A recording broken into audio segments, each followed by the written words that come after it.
Cette vidéo est venue à un moment où j'ai essayé pendant plusieurs mois d'ausculter un corps depuis justement l'élément liquide. C'est une vidéo qui a aussi la particularité de sembler immobile, c'est-à-dire c'est presque à la limite de l'image fixe, mais c'est un détail qui dans l'image va venir révéler le mouvement, révéler la pulsation temporelle dans l'image. Et ce détail-là, ça va être justement cette goutte qui va réagir à la pulsation sanguine. Ce qui m'intéresse ici, c'est être à la surface d'un corps pour en sonder les vibrations internes peut-être, imperceptibles ou invisibles, qui là, depuis l'instrument optique que devient, et sensible que devient la goutte, est rendu visible.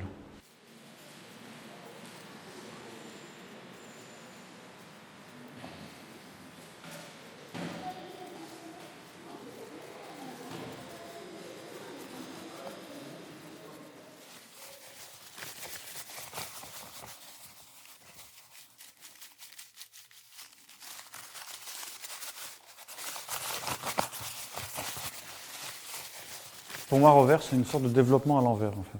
C'est-à-dire c'est un geste où il s'agirait de ne pas faire apparaître une image, mais au contraire de donner à voir son éparpillement ou sa disparition d'une certaine manière. Le geste, le travail du geste fait partir l'image en fumée. Il y a une sorte de transfert qui s'opère entre les mains qui manipulent l'image et l'image elle-même. C'est-à-dire que les pigments de l'image se déposent sur les doigts et l'image devient donc une sorte de lambeau, de peau vieillie. C'est sûr qu'il y a une forme de rapport frictionnel entre ce geste-là et ce que représentent ces images de papier glacé, ces images de corps canoniques, vraiment comme un travail de laborantin, un travail d'atelier où pendant des jours et des jours, il s'agit d'effacer le monde de ces images un peu, ou plutôt d'évider le monde de ces images, d'une certaine manière.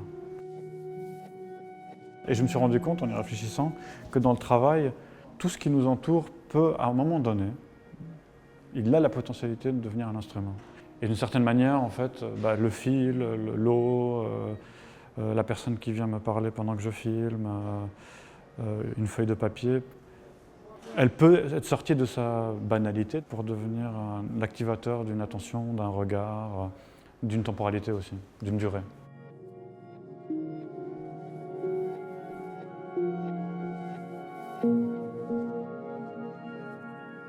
Dénouement, c'est une vidéo qui a la particularité d'être très énigmatique, c'est-à-dire au départ, on ne sait pas à quel espace on a affaire. Ce qui m'avait animé quand j'avais fait ce travail-là, c'était d'essayer de rendre sensible ou visible le vide qui sépare le personnage de la caméra qui le filme, de rendre donc visible ce vide-là par ce fil à coudre qui devient un instrument de son d'une certaine manière. Et il y a donc ces vibrations, des vibrations que l'on voit, ces vibrations qui finalement donnent à voir les gestes hors champ du personnage, jusqu'à ce que le personnage se rapproche de la lentille et vienne se coller contre la caméra. C'est une vidéo importante dans l'exposition parce que c'est la première qui convoque le dehors. C'est-à-dire un paysage, là en l'occurrence, un paysage de neige. C'est un peu comme un diaphragme qui s'ouvre. On part de la boîte vers la lumière, des espaces calfeutrés aux espaces ouverts.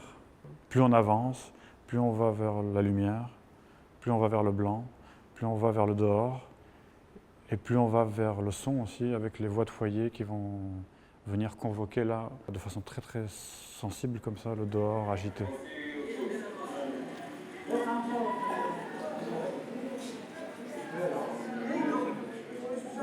Le foyer dans l'exposition est aussi très important.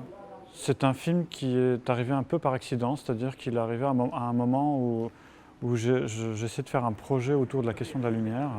Donc je suis parti en Tunisie pour filmer ce morceau de papier et capturer d'une certaine manière l'atmosphère lumineuse de Tunis. Et très très vite, pendant que je filmais ce morceau de papier qui était justement greffé à quelques centimètres de la lentille de la caméra,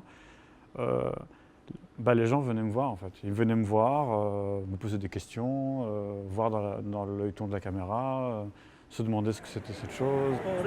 هيك يقولوا ريح نقولوا احنا حاجات اخرين معناها الريح هو تمثل حاجات اخرين الريح. شنو الريح؟ الريح ممكن زهر.